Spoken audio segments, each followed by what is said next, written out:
বিএনপির ভারপ্রাপ্ত চেয়ারম্যান তারেক রহমানের নির্দেশনায় বায়েজিতের শান্তিনগর এলাকায় গরিব অসহায় রোজাদার মানুষের মাঝে ঈদ উপহার ও ইফতার সামগ্রী বিতরণ করা হয়েছে। বৃহস্পতিবার বিকেলে চট্টগ্রাম মহানগর যুবদলের সাবেক ধর্ম বিষয়ক সম্পাদক মোহাম্মদ মহিউদ্দিন মুকুলের ব্যবস্থাপনায় এবং তারই সভাপতিত্বে আয়োজিত অনুষ্ঠানে প্রধান অতিথি ছিলেন চট্টগ্রাম মহানগর যুবদলের সাবেক সহসভাপতি ও পাঁচলাইশ থানা যুবদলের সাবেক আহ্বায়ক মোহাম্মদ আলী সাকি। বিশেষ অতিথি ছিলেন চট্টগ্রাম মহানগর যুবদলের সাবেক যুগ্ম সম্পাদক সেলিম উদ্দিন রাসেল, ইঞ্জিনিয়ার রাশেদুল হাসান লেবু, ৭ নং পশ্চিম ষোলশহর ওয়ার্ড যুবদলের সাবেক যুগ্ম আহ্বায়ক মোহাম্মদ জাবেদ ও মোহাম্মদ মনা।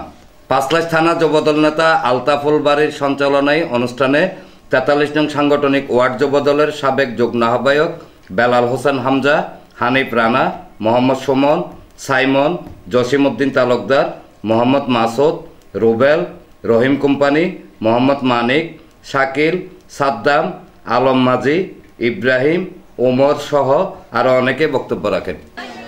বিগত দিনে আন্দোলন করতে গিয়ে এই এলাকা থেকে আমাদের অনেক নেতাকর্মী নির্যাতিত হয়েছে, জেল কাটতে হয়েছে, তারা ঘর কাটতে পারে নাই। তাদেরকে আমি বিভিন্ন জায়গায় রেখেছি, তাদের উপর স্টিম রোলার চালানো হয়েছে। এই আওয়ামী দুষ্কৃতিকারীরা আজকে আমাদের যে নেতাকর্মীরা আছেন আওয়ামী পথের, তারা এখনো আমাদের নেতাকর্মীদের সাথে মিশে কাজ করছে। আমি আমার নেতাকর্মীদের উদ্দেশ্যে বলতে চাই, তারেক রহমানের নির্দেশ, যারা এই ফেসিস্ট হাসিনার প্রেতাত্মা ছাত্রলীগ যুবলীগ নামদারে যাদেরকে নিয়ে আপনারা মিছিল মিটিংয়ে যাচ্ছেন, সাবধান। আপনারা কিন্তু বহিষ্কার হবেন।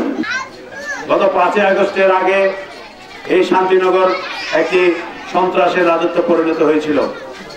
আমাদের যে সকল ভাইয়েরা, যে সকল ছোট ভাই এবং বন্ধুরা এই শান্তিনগর থেকে রাষ্ট্রীয় যুবদল করেছিল, তারা তাদের রক্তচক্ষুকে অপেক্ষা করে গুটি কয়েক যারা আজকে এই মঞ্চের বিভিন্ন জায়গায় দাঁড়িয়ে আছে, তারা আমাদের সাথে মিছিল মিটিংয়ে যেত।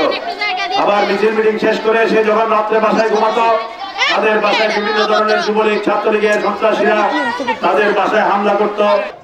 আমি আজকের এই ইফতার বাড়ির পক্ষ থেকে মিটিং থেকে হুঁশিয়ার করে বলতে চাই, যারা আগে শেখ রাসেলের নাম ভাঙিয়ে এই এলাকায় সন্ত্রাসী করেছেন, মানুষের উপরে নির্যাতন করেছেন, টাকা দল করেছেন, মোবাইল চুরি করেছেন, মানুষের উপরে নির্যাতন করেছেন, তারা এখন যারা আছেন তারা অতি সত্তর চলে যান, নাহলে ভালো হয়ে যান। পালাইয়া না যায়, ভালো না হলে যদি এখনো যদি দাওকিরিজ নিয়ে বাইরন, আপনাদের দাওকিরিজ আমরা আপনাদের ওইখান দিয়ে দেবো। ডেস্ক নিউজ, প্রগতি 24 টিভি।